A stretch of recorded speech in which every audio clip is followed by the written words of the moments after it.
All right. Good morning to everyone out there in, can I say Radio Land? Sure. Facebook They Land. know what you mean? Yeah. It's always wonderful to be able to connect with all of you guys. Thank you so much for chiming in.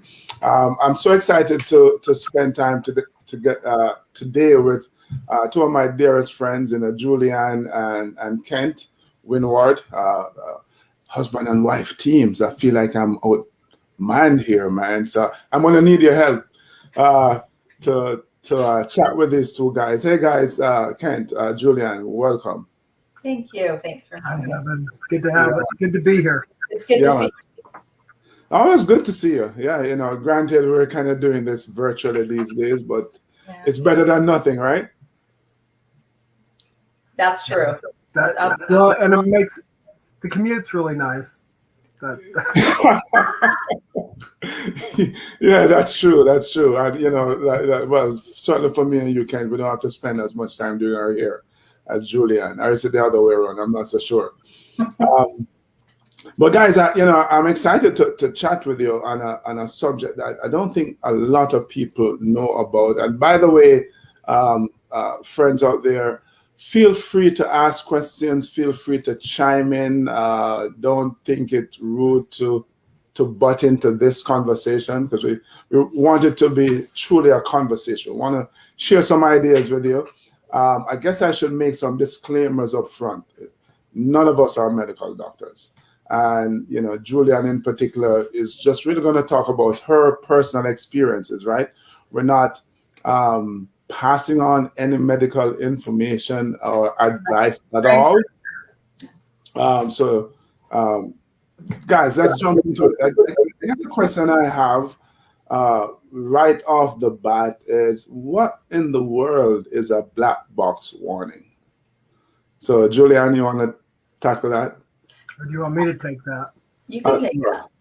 Okay, I'll take that. So, in one of the first films we do on our website, we talk about the Surgeon General's warning. Everybody knows the Surgeon General's warning about tobacco and cigarettes. Everybody knows the Harvard alcohol projects. Don't let friends drive drunk. I mean, we have these. I don't know what the Harvard alcohol project is, though. Well, no, but that's what started that right. Drunk DND, and so we have these little catchphrases that allow us to warn us about things that could potentially hurt us. The black box warnings are the most serious warnings issued by the FDA.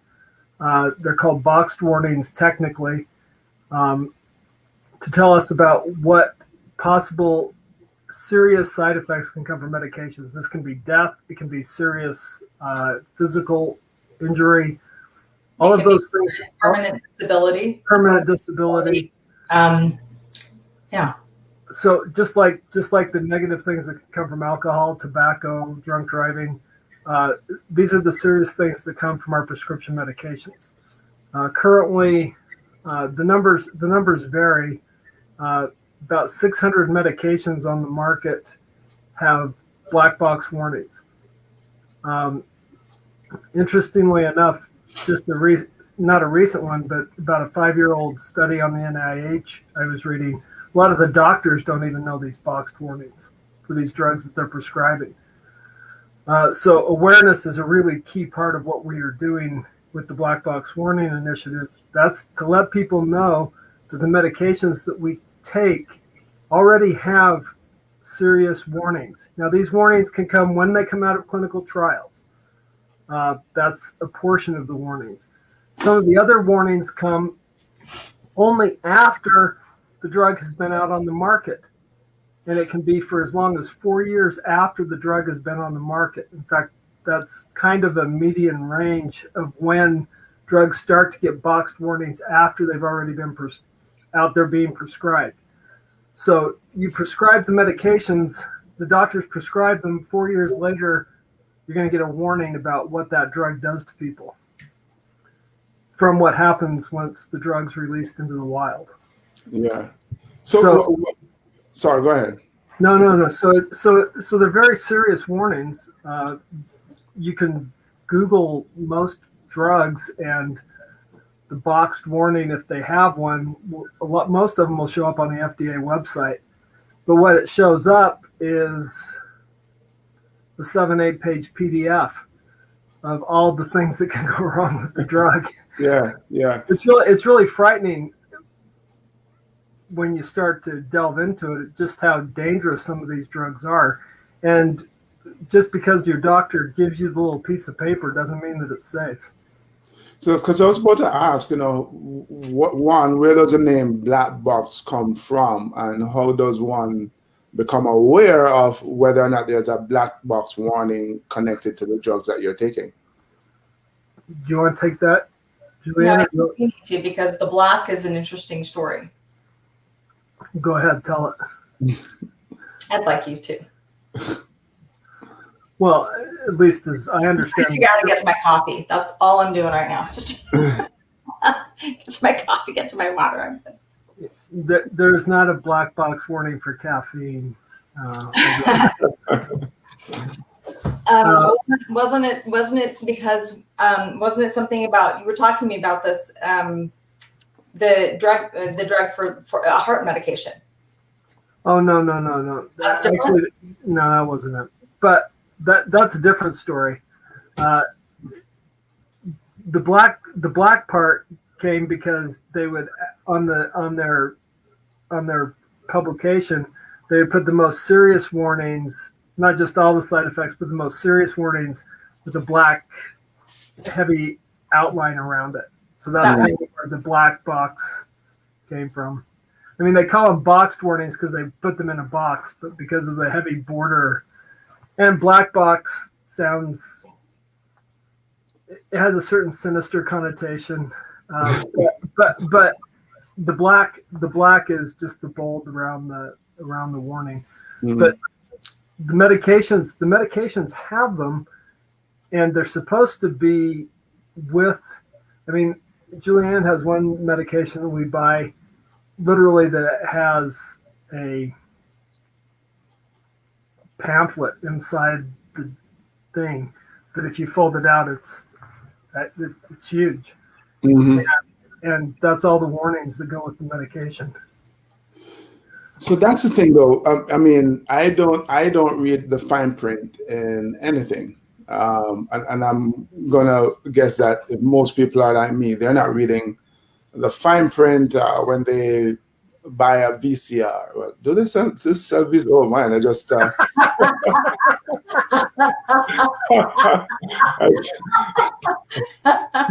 didn't tell us this. You didn't tell us right, this. 21st century, 2021, right? I don't read the fine print when I buy a cell phone, let alone if I go to the pharmacy and I get medication. But you're saying that's where the black box that's the warning. I'm not a heavily medicated person myself, so I'm not the best example. So Julian, when you are getting medication from your doctor, are they saying, hey, these are some of the possible side effects, this is what's in the black box warning, you should read it? No. As a matter of fact, a lot of the black box warnings don't usually come with the medication. Sometimes they don't come at all with the medications. We have to rely on our doctors telling us about the side effects or not telling us about it. I had one doctor tell me when I asked what the warnings were, his response was, well, most people tolerate it well. Mm-hmm. And I thought that's an interesting thing to tell me. So in other words, we don't know. I just got really dark in here. I don't know why. But no, most people don't.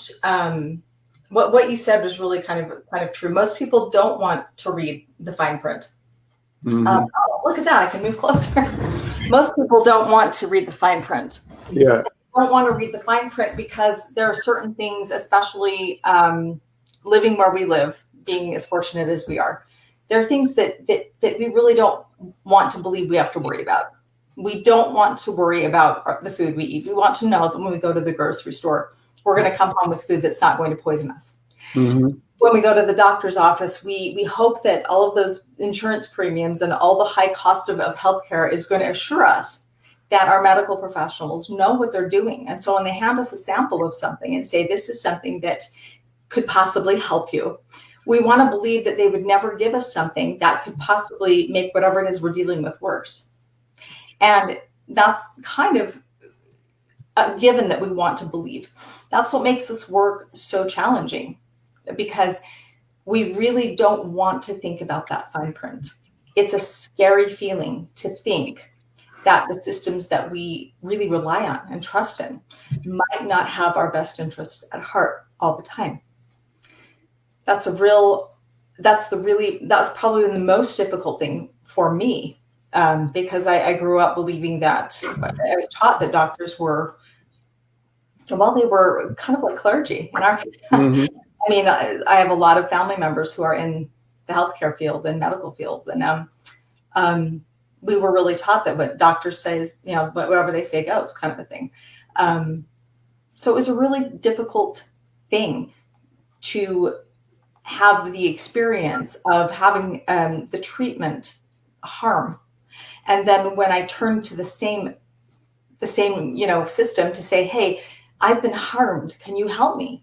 And the system basically told me that they didn't know what I was talking about. What do you mean harm? There's no harm. Yes, I was thinking about you, and you used the word trust as before you said it. I thought to myself, but this is, we're all, I don't know, conditioned to, as you say, trust our medical professionals, right? The doctors know best.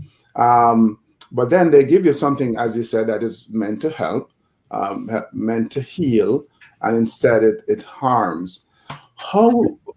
It almost seems like a catch-22. How do we educate ourselves, outside of, maybe that's part of it, taking out that pamphlet, Kent, and spending the time reading it before we pop the first pill. What can we do to protect ourselves and to educate ourselves so we can make more informed decisions about the kinds of medications we take? I can actually give a really good example right now, and I think probably the reason that this example is so good is because it's something that actually happened after Julianne and I became really aware of boxed warnings. I got an infection. And I went to the doctor, like you do, and the doc says, well, I'm going to give you this antibiotic to take care of it.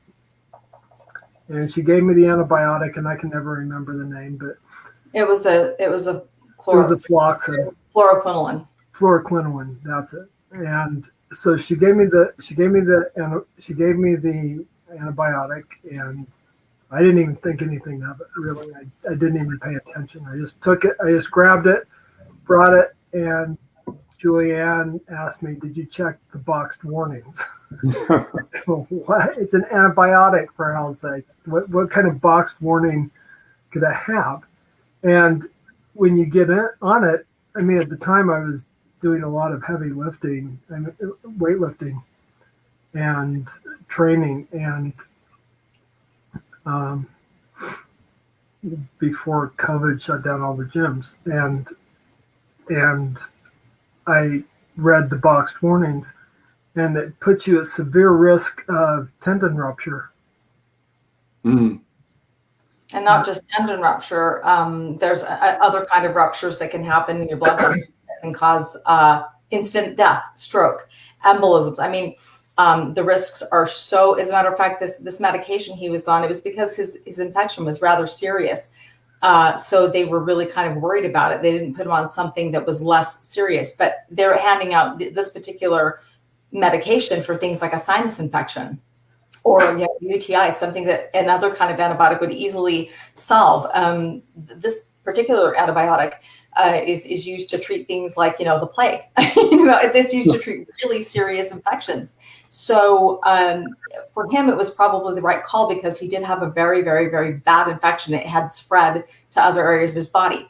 But people are just giving them like par for the course kind of a thing. And Kent wasn't warned at all.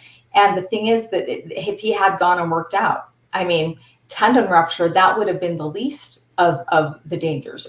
Something could have happened to him where he would have had, I mean, the risk was so huge. And Interestingly, too, one of the side effects of this is something that's become more and more known as we've done this work, but the side effect is called akathisia or akathisia.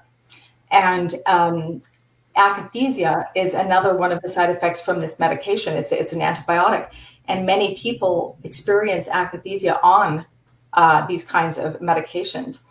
So, yeah. So Yeah. Curious. yeah, I mean, so I had to take the drug, but the really interesting thing though is I was able to alter my behavior to mitigate the risk. But I should have been, I should have been told that from the doctor from the outset. But Right. it was a very good thing that I went and researched it, because I think that was the right thing to do. But that's the kind of thing you can do now in the age of the internet, where your drug is a Google search away from what possible side effects, what possible things can go wrong. Especially if you're on more than one medication. The contraindications, the poly. Yeah, and your pharmacist is also somebody that is a resource that you can tap. That Yes. Our pharmacist is phenomenal. He's fantastic. Yeah.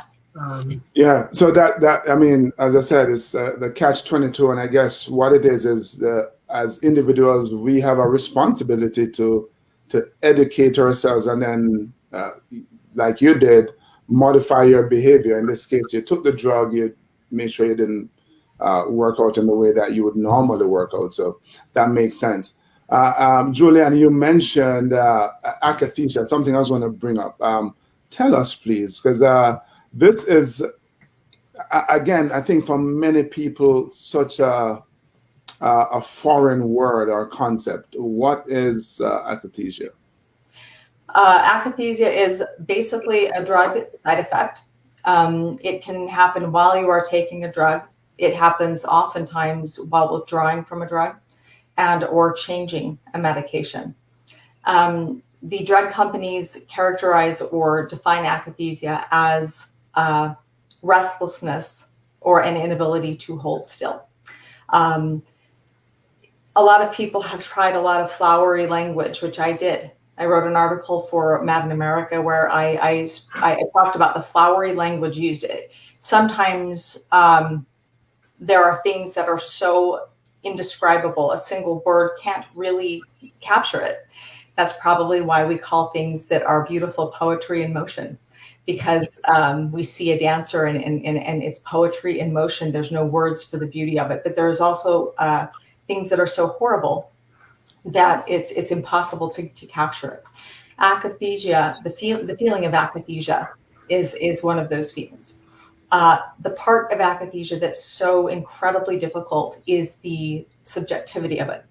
Nobody really experiences akathisia exactly precisely the same way. However, the kind of really, it's a kind of torture, and the kind of torture is typically described the same way by a lot of people. But we'll go with the language that the drug manufacturers gave us: restlessness. So if we imagine what the opposite of restless is, the opposite of restless would be peace. Akathisia is the absence of peace. You can't rest. You can't rest in your body. You can't rest in your mind. You can't rest because even if you try to hold still, which you can for short periods of time, or maybe even long periods of time, you can suppress the feeling of needing to move. But you don't sleep well because your entire body is restless. And so when people have asked me to describe what does it feel like, I use the words when I was diagnosed with it, the words of the man who diagnosed me. And it was the worst feeling I've ever had in my entire life. I wouldn't wish it on my worst enemy. That is absolutely what akathisia is. It is a drug side effect, but it is also something that happens if you stop a medication or change medications. And here's the reason that it's so interesting and difficult to talk about in this context. when people experience akathisia, we forget that our minds are very adept at explaining away the things that are happening in our world. So when you experience akathisia, and if you don't know that it's akathisia, what you will do is you will assume that you are really having some kind of stress panic response, an anxiety response. And you will find something in your world, which is so easy to do now, isn't it? Because everything is so incredibly stressful. Everything is so immediate, right? And so it's so easy to say, oh, I must be stressed out about this interview today. I must be stressed out about my job or my work. I've got work. I have to be stressed. Oh, I'm stressed about maybe this breakup. And we tell ourselves these stories unconsciously. It's not something we do when we're aware of it. So the restlessness or the anxiety or whatever it is you want to call it that you feel when you're on a medication that causes akathisia, it can be explained away oftentimes enough that you don't know that you're experiencing it, unless you know the drug causes it. Yeah, I were watching something, and somebody described it as their skin on fire. Yes. Was that your experience as well? No. Some people experience that. Sure. Again, keep in mind that it's a subjective thing. So, for example, if you can't conceive of your skin on fire, but you can conceive of your skin being peeled away from your body, then that's how you will experience it. So we need to remember that. For example, I took an herbal supplement way back when in my 30s. I took this herbal supplement that was supposed to help with my immune system, boost my immunity. And my friend happened to be the person who made it. And I was experiencing this intense itching in my hands and feet. And I called her and I said, I've got this intense itching. And we tried Benadryl. I went to the doctor. There were no rashes. We couldn't figure out what was going on. And she said, sometimes you get a body rash, but hands and feet. And I couldn't figure it out. I had to plunge my hands and feet in ice water to stop the itching. But then she called me and said, Julianne, this supplement that you're taking, it also increases circulation. Do you have a circulation problem? And I said, yeah, I was told I have Raynaud's phenomenon. I have but my extremities, my capillaries will close off and I'll get kind of blue fingers and things like that. And I'd had that my whole life. And I realized that it wasn't itching. It was pins and needles of blood circulating where it normally didn't circulate. Now, in that moment, the itching stopped and I felt pins and needles. So my mind conceived of itching. It felt itchy. But then as soon as it switched, I went, oh, it's pins and needles. That's how powerful our brains are, which is to say that if somebody says that their skin is on fire, feel like their skin's on fire, it's their doctor's job to believe them and to say, all right, you are clearly in distress. It's clearly something medication related. Let's look at this. But instead, the doctor says, well, it sounds like you need to go talk to a therapist. Mm-hmm. Yeah. So, sorry, go ahead, Ken. Oh, no, just in talking about descriptions, especially on akathisia, here's a more medical description, which is interesting because I think it actually does a really good job. Really good job. Akathisia has two components. So basically there's two parts: an objective state of motor restlessness and a subjective need or desire to move. The motor component, so the objective component, is characterized by an inability to sit or stand still and by rocking, foot tapping, pacing, continually shifting from foot to foot, purposeless limb movement, coarse tremors, and even myoclonic jerks of the foot. So that's the objective component. The subjective inner state of restlessness. So this is how they describe the subjective inner state of needing to move. Is actually a hallmark of akathisia. The subjective state is usually described as a feeling of restlessness, uneasiness, tension, nervousness, and jitteriness, particularly in the abdomen, subjective need to move may be severe. In its most severe form, so this is how severe this feeling gets. The dysphoria has been associated with violent outbursts, suicide, and other strong effects such as fright, terror, anger, or rage. Yeah. I mean, that's how bad it And who said that? When was that? That was actually them describing the side effect in 1984. Julian, what would you say were like the worst effects you experienced from akathisia? I would say the worst. Well, I think the worst was when I was diagnosed. When I realized that for 25 years, nearly, I mean, at that point, maybe 20, 21, 22 years, I had been experiencing akathisia to varying degrees, and realizing that it was a drug side effect and not something that was inherent in my makeup. But the very worst of it was when I was going through withdrawal of a medication that they had put me on. And I had a really great doc at the time who saw the cocktail of medications I was on, and he was like, "Holy crap, we got to get this out of here. You know, we got to get you off of some of these. This is just crazy." And so he was really conservative and trying to get. So the very worst of it, with going through withdrawal, maybe even before that, it was 2011. I didn't know what akathisia was. I didn't know what akathisia, how it presented. I had been out of a medication that I'd taken, that I'd been given by my general practitioner. She told me that it would help with the fibromyalgia that I supposedly had, and it would also boost the effects of antidepressants. And it was called Pristique.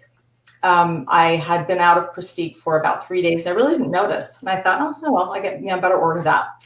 And I woke up that morning and I felt like I had a flu, like you couldn't believe. I thought, oh God, I must have the flu. But within about 2 or 3 hours, I was in my bedroom and I was on my bed, and I was in so much terror, screaming. I was screaming. I was terrified, and there was no reason for it. And I knew that. My daughter came in and she called Ken and said, "You need to come home right now." And Ken came home and gathered me in the car. And I remember being in the car and just, I couldn't look outside because everything I saw was horror. Everything I saw was terror. I went to the emergency room, and I think but when the doctor found out that I had been out of Pristique, he said, "Okay, you need to get on that right now. You need to get back on that right now." And I think they even gave you some there in the hospital. No, they didn't. Actually, they didn't. They gave me something to calm me, which didn't work.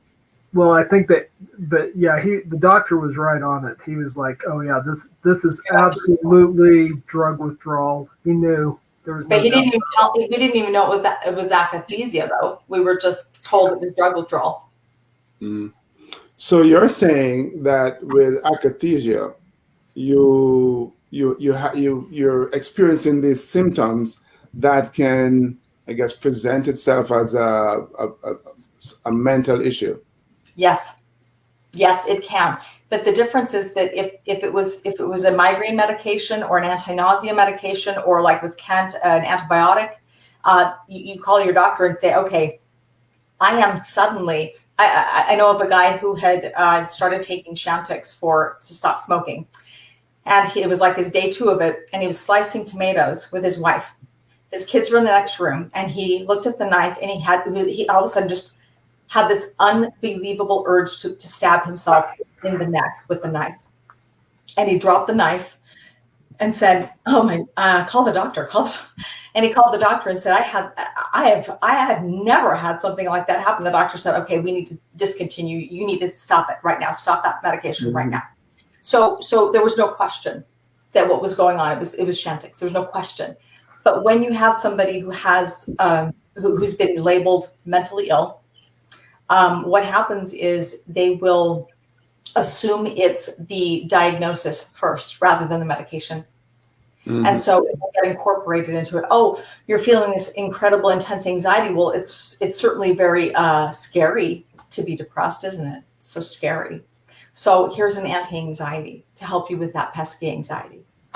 And what they don't look at is that, it might be the drug side effect. Talk to me, Julian, about the, I guess, the mental toll that this takes on you.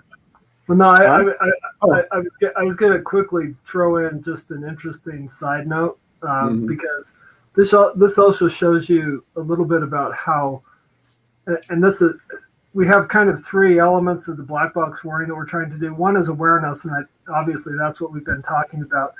The second is we're looking for more mandatory reporting on serious side effects. Right now, it's not mandatory; it's just voluntary reporting to the FDA. And it's negative reporting. Yeah, it's there's no rhyme or reason. Actually, the number of black box warning medications doubled from about 2004 to 2012 because of Vioxx, the heart medication that was killing people. And so the FDA kind of clamped down and really started to push side effect reporting, and the number of medications with warnings doubled. Now we're anywhere from 2012, we're almost double again. And interestingly enough, the Chantix black box warning that Julianne was just talking about actually got withdrawn on a 10-9 vote with the FDA. The warning did? The black box one did, yeah. It still shows potential for that, but the serious side effect warning was withdrawn on a 10-9 vote with the FDA. Actually, it was in 2016 when they withdrew it, but 10-9. I mean, that's an interesting. I mean, yeah, we're dealing with people's lives, and it's a 10-9 vote. Is this are the decisions science based? You know, that I guess that's the question. So Julian, back to you and the mental toll, because obviously you talk about the fact that you discovered that you were suffering from akathisia for more than 20 years before you were diagnosed, and then just in talking to you, I realized that some of the symptoms got really severe. How were you able to get through that period, especially during those severe bouts when you're looking out the car window and you're experiencing horror? How did you get through that mentally? Well, at that time, since I didn't know really what it was, I got through it because I believed it would end. When I was diagnosed in 2016 with drug-induced akathisia, my doctors assured me that when the medication, I was finally withdrawn off the medication. I was taken off of it a little bit too quickly. But when you realize that you are putting a pill in your mouth every day that is poisoning you, that is literally causing possibly permanent brain damage, you want to stop taking the poison as quickly as possible. The problem is my doctor said we need to go as slow as possible, but we did it pretty quickly for how long I'd been on these particular kinds of medications. So what happened was when I showed up at his office with, I was severely dyskinetic, which dyskinesia means that I had uncontrolled movements. I couldn't control my muscle movements. My mouth was going ape shit. Oh, ape. Can I swear? Right? I couldn't control, my neck had become completely seized up. In other words, it was very clear that I had sustained some severe damage, and the drug had masked the damage while doing the damage. So what happened was my doctor took me off of it, and he said, once it's out of your system, you should be okay. Well, actually, the other doctor said it should be okay. The brain specialist, he said it should be okay.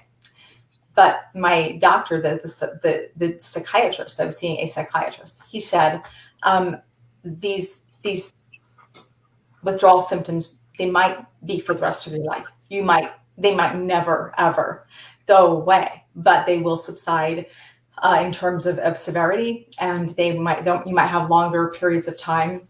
And I remember looking at him and thinking, why didn't someone tell me that? Why wasn't I given a choice about that?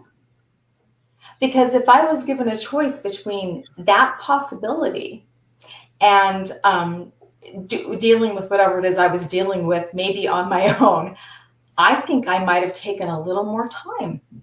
But instead, I was basically given the choice of, if you don't medicate whatever it is that's going on right now, you're going to get worse. And it was really that's how it was sold to me. And I think the history is germane here too. I sustained a traumatic brain injury in 1997. When that happened, I didn't have Google. Okay, I couldn't look it up and see what those symptoms were. All I knew was that I went to my upper division college class. I sat down and I heard him speaking, and I wrote down the words, and I had no idea what he was saying. I read my book. I knew what the words meant. I could not put them together. Now I know that's called receptive aphasia, but at the time I didn't know what it was. Another occurrence was that my mood turned completely black, and I was not a depressive person. I had 2 kids. I was single. I was in college. I felt great, and I had this incredible depression, and so I was put on an antidepressant. And of course, that would be safe, you would think. But what happened was I developed drug-induced akathisia immediately with that. And how I know that is because I could not stop moving. I could not rest. And I subsequently went to a sliding scale mental health clinic in town because it was all I could afford. I didn't have insurance. And I went there and I met with a psychiatrist, because when you have a mood problem, you see them, right? That's what you do. And she said, oh, yes, you have mania because of the Zoloft revealed that you have bipolar 2 disorder. It revealed it. Ta-da. I thought, why would anyone take a medicine that would reveal a horrible mental illness? How horrible. And I was like, are you sure? Don't really have it in the family. You sure? I mean, isn't that a genetic thing? And it was really hard for me to accept it. It was not something labels were not something that I was really into. She said, yeah, I'm sure. She put me on a huge cocktail of medications all at once. Boom. I became inert. I couldn't think straight. I was bumping into walls. I mean, it was horrible. It was horrible. So I had this head injury, which they know very little about anyway. And then they threw a bunch of chemicals at it that they didn't really know which did what anyway. And then I lost my job, and I went cold turkey off of all of them all at once, and I almost died. It was really pretty traumatic, actually. Yeah. So it is like, one medication creates a certain effect, and then you try to fix that with another set that just send you tumbling down the rabbit hole, as it were. Absolutely. So she, in her head knew that, the end is near. The end is out there somewhere. She's gonna get better. She's gonna get through this. I'm sure it took a mental and emotional toll on you as well, Kent. How did you work through that? Describe your experience.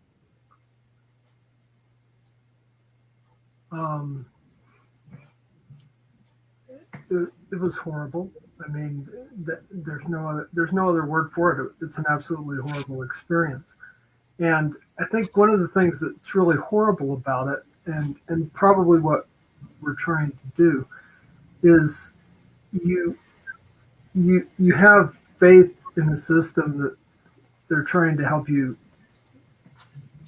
be better, have a better life quality, have a more healthy life. That's something that you absolutely want to have. And Julianne and I met with the doctors. We worked really hard. And as we withdrew off the medication, and kind of I'm still tying this all back into the black box warning, but a lot of these warnings come from what happens when you try and get off the medication with the withdrawal. the withdrawal of the medication can sometimes be worse than the medication itself. And that was certainly the case for what happened with us. I think when Julianne was experiencing it in 2011 and 12, like with the Prestique, we knew that was a drug side effect, the withdrawal. We kind of narrowed it down to the fact that it was drugs because her emotional symptoms and the subjective symptoms would hit at the same time every day. That's not a mental illness. That's a drug side effect.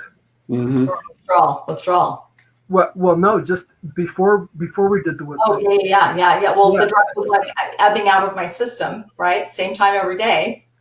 Because we were, if nothing else, we were extremely diligent in following the doctor's orders and advice, and always taking the medications on time and everything else.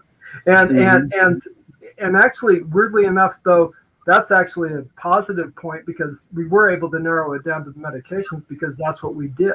We knew that 3 o'clock every day when the world got black and frightening and terrorizing, that wasn't Julianne's mood. That was a drug side effect.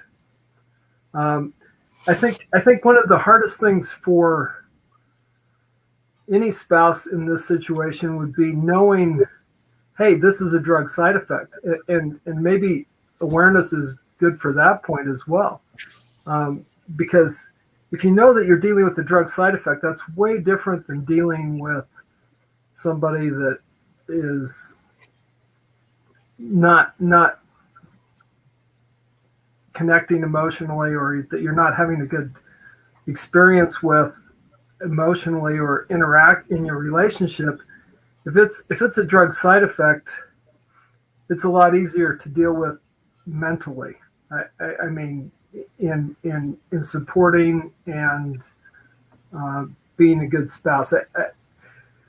Julianne could maybe even talk to this a little bit better than I am right now, but just that shift in attitude about what is causing this can sometimes make all the difference and make stuff that's unbearable bearable, because you know that, I mean,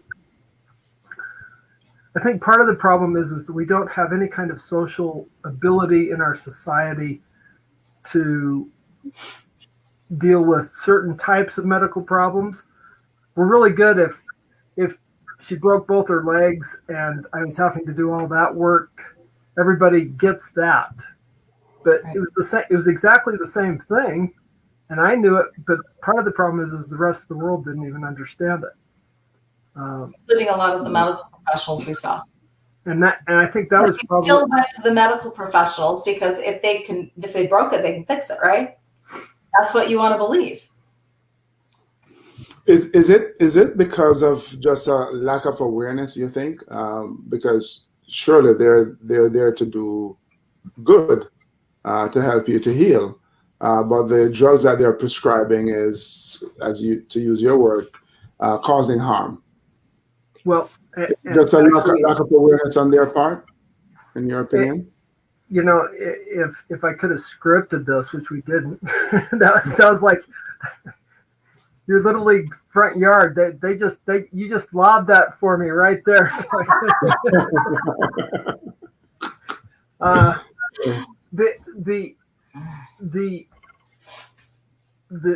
here's the problem, and this is where the problem is. Yeah, I think doctors, they absolutely want to help their patients. I firmly believe that.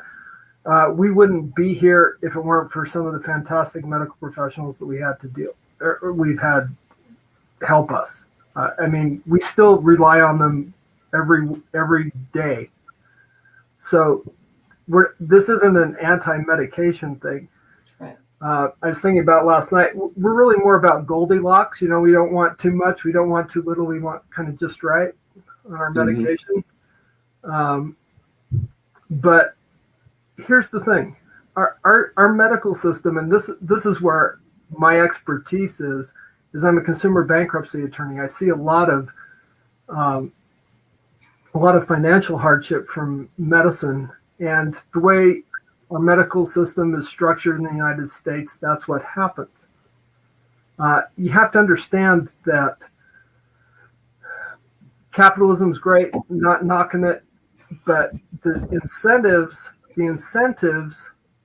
for pharmaceutical companies are very, very different from the incentives of the doctor and the patient. And we have a link on our site to a ProPublica link that's called Dollars for Docs. And what that does is it lets you tell you how much money your doctor's been given by the pharmaceutical companies. Industry, yeah. And how much they've been paid. Ever since the Affordable Care Act was passed, they've had to report that. The doctor that prescribed Julianne the medication that started this whole mess, how much did he make in the last?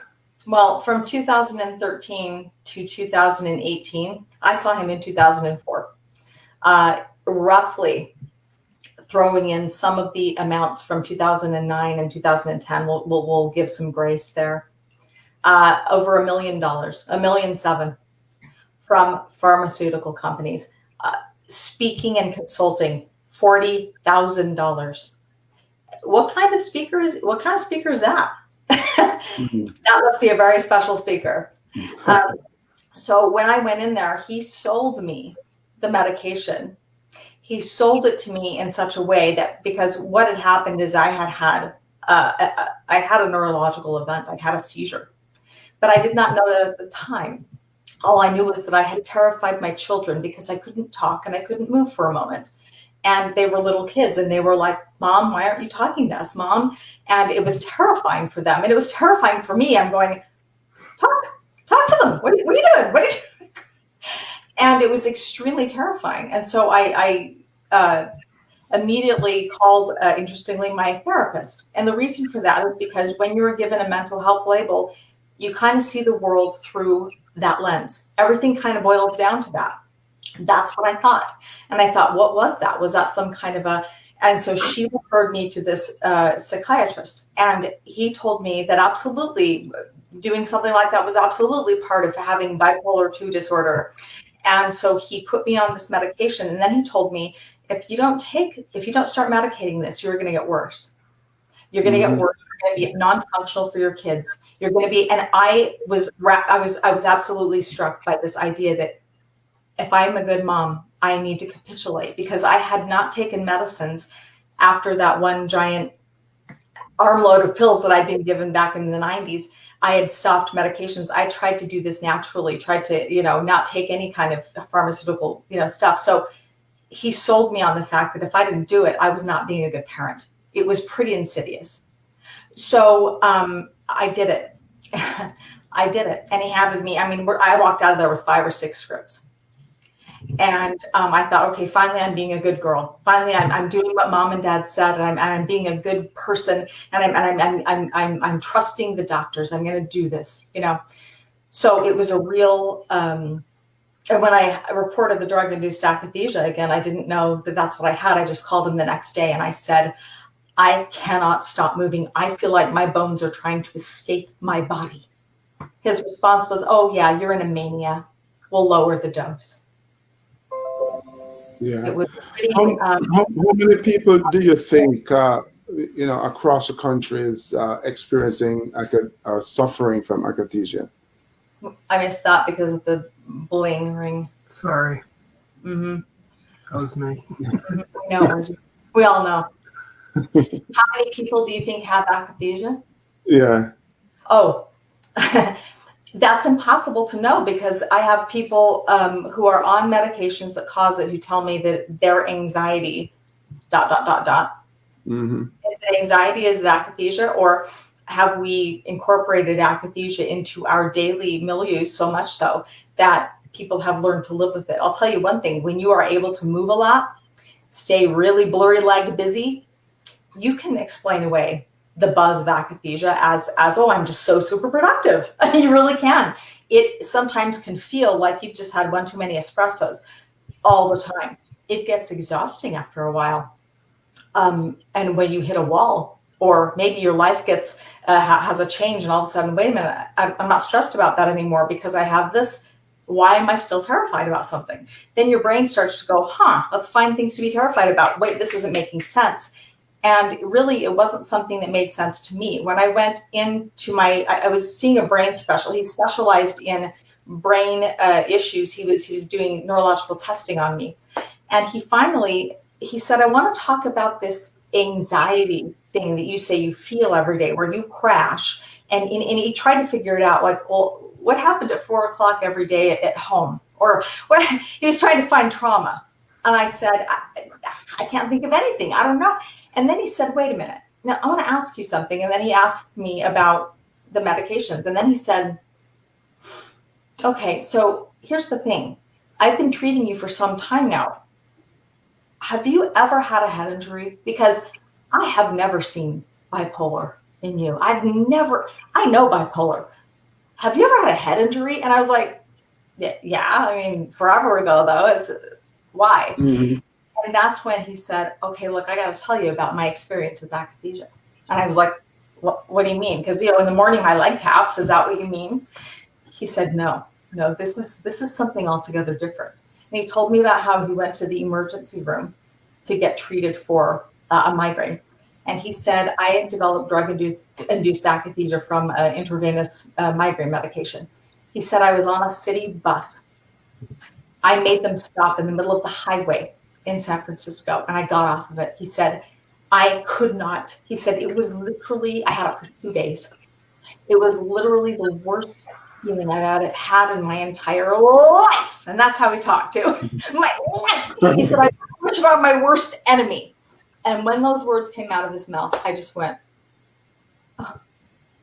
And I looked at Kent because he was on the other side of the room, and I suddenly knew that this thing inside of me, this wasn't bipolar disorder. This was not a mental illness. This was a drug side effect. How could a drug side effect make me suicidal every day? And that's the other thing that I did not say. Because when we were married, I had this horrible secret that every day I was in so much emotional pain, I wanted to die. And I ended up coming out to Kent via a poem, like you do. Mm-hmm. When you're a poet. Mm-hmm. I sat down.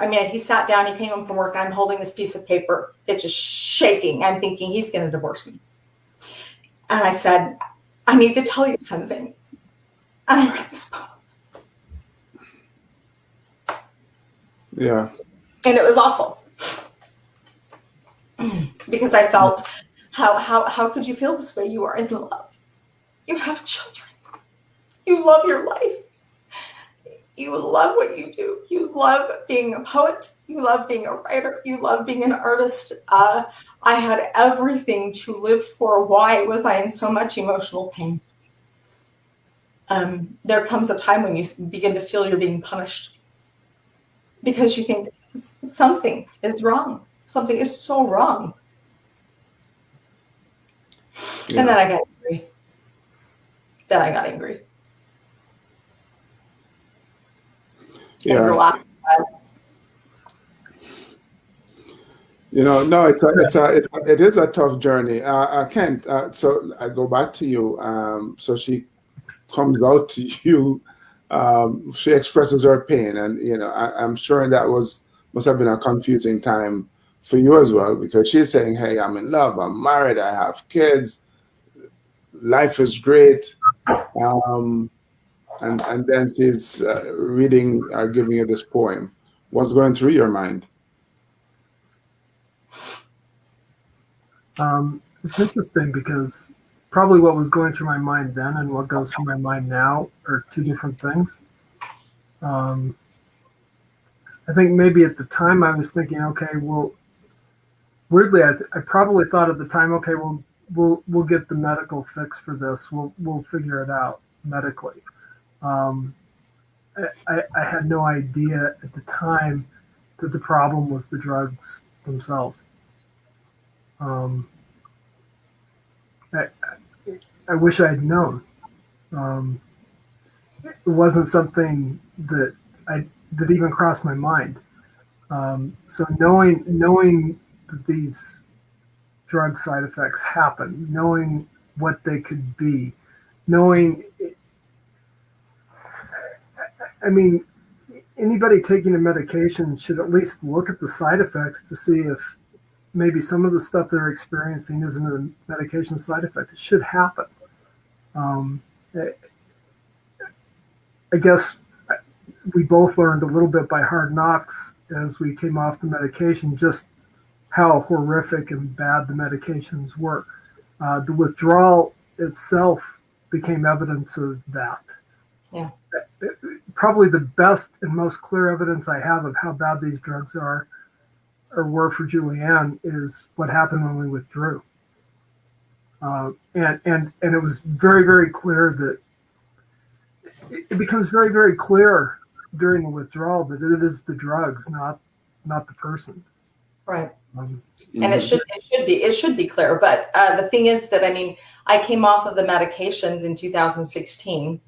And I remember I was tentatively trying to still be healthy, and I was trying to get, work out a little bit. And I remember in September of 2016, my neck seized up. And I thought, oh, this is weird. I can't really move my neck. That's uncomfortable. Massaging it made me want to throw up. After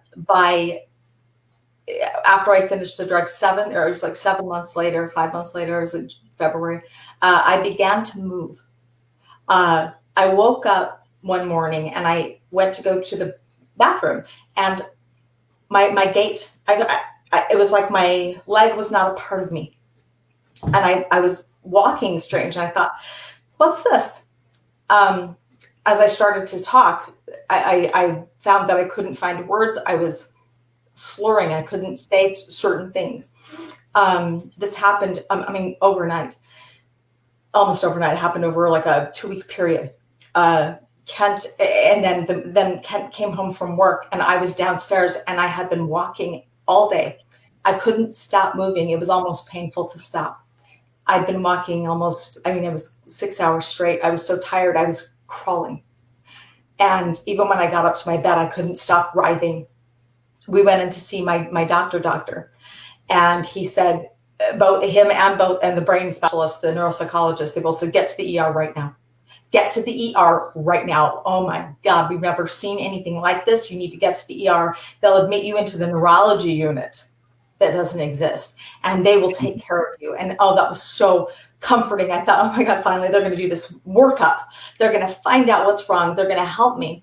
And I got there, and I was met with this. So, you're fine. And I'm sitting there going, I'm what? And she felt my neck, and I said, and she felt these muscles right here. These are called the sternocleidomastoid muscles. You can't engage these unless you turn your head. Oh, there it's hard right here. Oh, there it's hard. You can't engage them unless you do this, okay? Mm-hmm. These were completely steel rods. And I'm sitting there, and she felt them, and I said, my neck has been stiff for 5 months. And I said, what do you call that? She said, stiff neck. And I was literally written off in the emergency room. I was so devastated. I started to sob in the room because I saw that we might be on our own here. It was the first indication, because I had such great medical providers at the time. I did. So when I went to the hospital, it was so clear that I was on my own. And Kent and I came home, and we were absolutely just floored at the treatment that we received. So we went to see one movement specialist in neurology, and then another movement specialist in neurology. And the first one, she did a thorough examination. She said, yeah, you have tardive akathisia, you have tardive dyskinesia, you have dystonia, you have and Parkinsonism, essential tremor.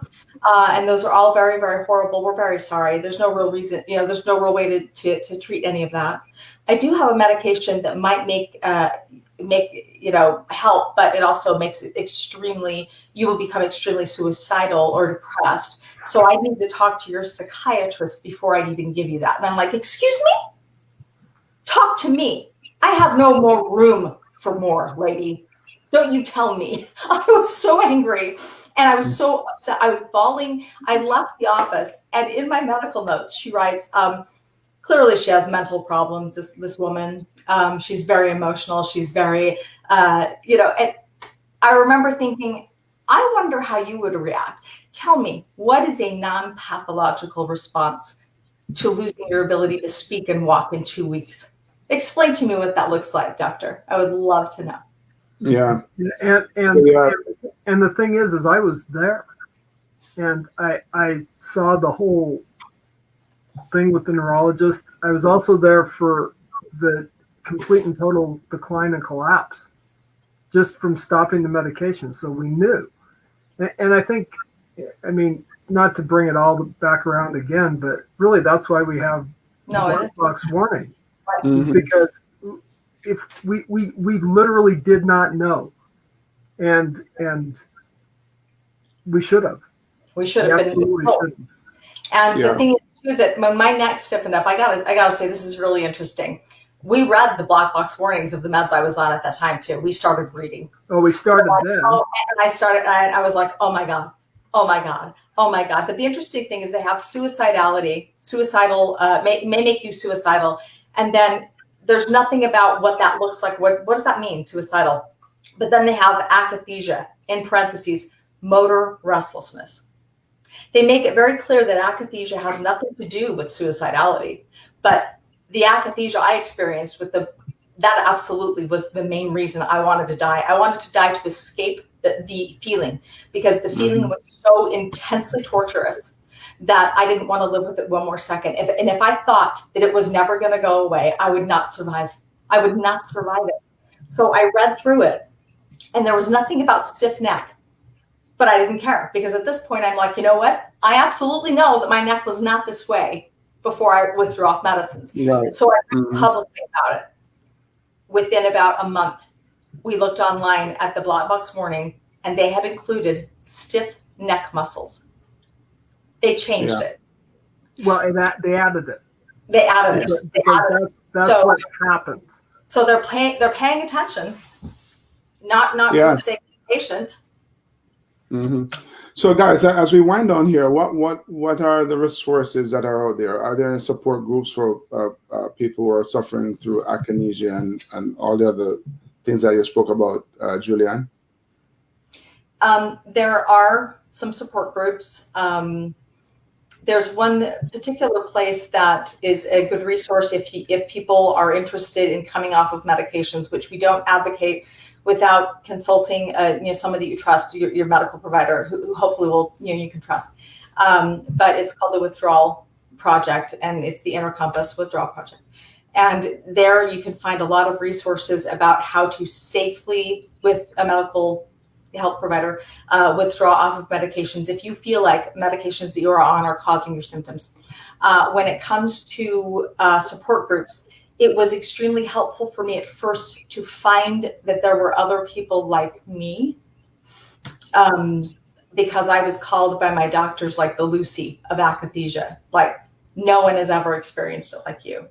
I had one doctor ask me, how the hell have you survived this long? If what I experienced is what you've experienced for this long, how the hell have you survived? So those support groups, they are for some people a very necessary stop in the process of grieving, because what we're talking about here is a loss. We have lost the belief that we can completely 100% rely on our doctors to know everything there is to know, which is, to be truthful, a really unrealistic expectation. We need to take more responsibility for our health. So it was a stop for me along the way, but I chose to not stay in the groups, because it seemed like the groups, really, if you have a group that's focused on, say, for example, living with epilepsy, it doesn't have a lot of room for people who don't want to live with epilepsy and they want to maybe cure it, if that's a possibility, right? So for me, it was a stop. And then moving forward for me, personally, was learning everything I could about the brain, learning everything I could, and then trying to share the message, but also keep who I am. I'm a writer, I'm a poet, I'm an artist. I was not going to allow this to define me. So the groups are fine, I guess, in a way, because they can give you that validation. They can give you, oh, I'm not alone. But I think it's one of those things where if you want to find a community, Kent, I'm floundering here because I guess No. I think for us, what we've done is we try and get information out. The two links you stuck up, blackboxwarren.org and akathisia.live, for both sites that Julianne and I helped. Julianne and I created all on our own, mostly just so that people have access to some of the information. But probably more importantly, and I think maybe Julianne could finish up with this because we were talking about it this morning about what it means as because what Julianne is a poet, writer, and artist, and really that's what blackboxwarren.org is. At least the initial focus point of that has been. And so I'll let you talk about that, sweetie. Okay. Yeah, so because the next question I was going to ask, as we wrap up, is to ask you to talk about the work that you're doing now to bring some oxygen to this, to shed some light on this situation. Okay. So the first thing that I did when I began to move, and then when the field of neurology proved to be less than helpful, and in fact extremely harmful and dismissive. It was awful. I did what I do a lot of the time, which is I turned to my art. And so I wrote a poem. I sat down and wrote a poem called How Bad Can Good Be? And I wrote it, and it was one of those times where you're just in flow and it just comes out. And I called my sound engineer, who was one of my best friends. And I said, I want to record this because I'm having trouble speaking. And he hadn't seen me. No one saw me. I'd literally been moving for months and I didn't want anyone to see me. I was horrified. So I went to a studio and I recorded it. And then we had a local filmmaker, and then we recorded that movie. And we got that out there. And I thought, okay, hopefully that's another way to learn about it. Because when I looked on YouTube at the time, there was maybe 2 or 3 films about akathisia at all. And I felt like the more ways that we can come at it, the better, because some people might respond to poetry and visuals. Other people might respond to other kinds of things. We're all very different. So that's what I first did. And then the second thing I did was that I've been writing poetry unbeknownst to me for years about this pain. Describing it, talking about it, what it was, what it did. And that was one of the ways I kind of survived, was like, but it wasn't who I am or was. It was just a part of this. So I wrote a song, and I had this idea for this song, and I thought, I would love to play, because I sing and play music and stuff.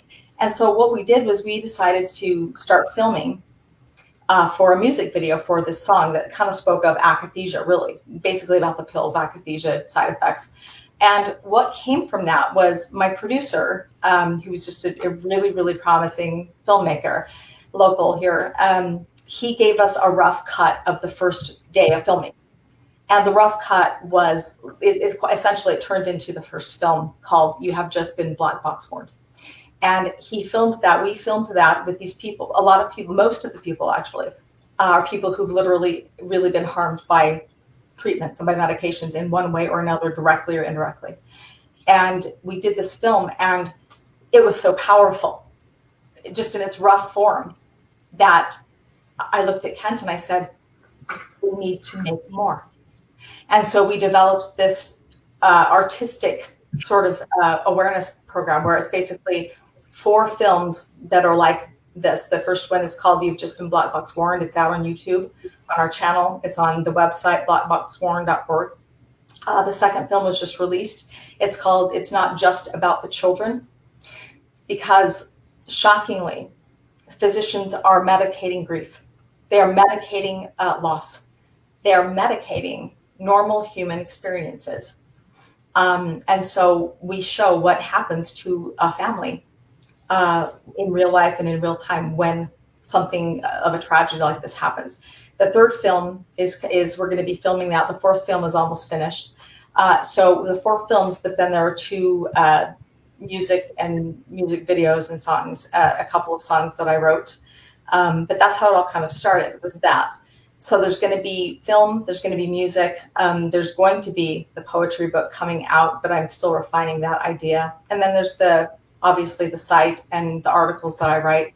I'm hoping that, if I can present these things in all of the different ways that they've presented for me, I'm hoping that for people who are seeking, looking for like, for instance, my doctor's not being of any help. I really feel like something's wrong. They find something, it might speak to them. And that's like an effect, that's domino effect, that we don't really have any control over, but we're hoping it's a good thing. Indeed. So if someone wanted to connect with you to help support your work, how would they do that? The websites, they can message us right from the websites. Both of those websites we can be reached from. Yeah, I'm sure. Right. Yeah, so blackboxwarn.org and Akathisia Life. That's how they find you. That life, yeah. Didn't you want to say about that, the supporting? I'm sorry? She just wanted me to say, look, interestingly enough, right now, obviously we're open to getting the word out on the black box warnings, because that seems to be that's where our journey's taken us, because we want people to know that medications can be harmful and to look and see, because if we had the resources and known this before we started this whole journey, we wouldn't be here. We'd be in a different place. And if we can help people avoid that, that's... And be here. What he means by be here is I'm dependent on medications to walk and talk. I have an oxygen machine that sexies up my room. I'm not okay with this. I'm not okay. I have not earned this, because I took care of my body my whole life. I took care of my mind my whole life. So it's frustrating to me. And I think one of the things about the groups that I wanted to say that I didn't say is this. I didn't belong in the groups because I didn't abide the kind of the idea that we've been harmed. Yes, we have. There's a difference between being victimized and owning and identifying as a victim. I don't identify as a victim. I identify as somebody who was hurt. And the message that I wanted to get out when this whole thing started was, I will get this message out, and I will not just slink off and let other people deal with it. I will use whatever is at my disposal to make sure that this doesn't happen again. And we have three main things that we're trying to do with the Black Box Warning Initiative. One is awareness. We've talked a lot about that. Number two is drug advertising. Interestingly enough, Julianne's very first video played off the drug advertising tropes. We see them all the time on TV, on our computers. We're being bombarded with drug manufacturers telling us how to live our lives better that aren't really any different from the cigarette ads of the 1940s and 50s. And it's all about making money, not about making us healthy or better. And so getting rid of the drug advertising, I think, is really important. And probably the other thing to really make our medications safe is we need to really work towards getting mandatory reporting and of side effects and knowing what these drugs actually do to people once they're in use. This should be stuff that's reported, and the doctor should be protected from reporting it. Protected so that they keep their jobs, in other words. So that they can report this stuff, because the bottom line is that we go back to, we believe that doctors go into healing and into the healing field to heal, to help. And so when a good doc has to report a suicide on an SNRI or an SSRI enough times, whether it's 4 people in 5 years, maybe, that might be enough for that good doc to say, you know what, I'm not sure I love this medicine. I think I'm going to just not, and that's going to change prescribing habits. And we believe that docs want to do their best, and that good doctor is going to say, you know what, I don't think this medication is very effective. I think I'm going to not do that anymore. And that's how these things get started. Is it starts at the ground level, but it also starts with that public awareness sphere as well. You throw as much as you can at it. So And anybody that can help us. at this point, and it's not that we would say no, go away, don't give us any financial help, but we don't require your belief. Because if you have a beef with anything we're doing, talk to the FDA and the drug makers. We're going off of what they tell us. Yeah, Ken. Final words. Final words, Kent. Well, one thing I've learned from being married is listen to Julianne. She'll tell you how it goes. Wise advice for all the spouses out there. Yeah, well, I mean, it's one thing to say. I mean, yeah, I'm a pretty terrifying, determined person, but at the same time, when you're sitting in a room with a doctor and the doctor's telling you what's what, it's one thing to have your husband go, oh, okay, all right. It's another thing to go, actually, Doc, I read 10 books about this week, and you're wrong. How come I know more about this than you do? And that's exactly what he said to the ER doctor who shrugged her shoulders at me. He said, how come I know more about this than you do? This is your job to know this. Yeah. So, yeah. Yeah, I think I did do that. Yes, you did. You were pissed. It was great. Well, yeah, I just lived through 2 weeks of hell from drug withdrawal. And the doc was telling me was telling me it was all in her head, and I just lived through it. Mm-hmm. It was nuts. Yeah, absolutely. So so as we said, as we started the conversation earlier, we pointed out that we're not giving medical advice because we're not medical doctors, and people should and we're not here to beat up on medical professionals either, because we think that I like what Ken says. We're trying to find the Goldilocks, not too much, not too little, but right in the middle. And you pointed out, Julian, which is true in everything in life.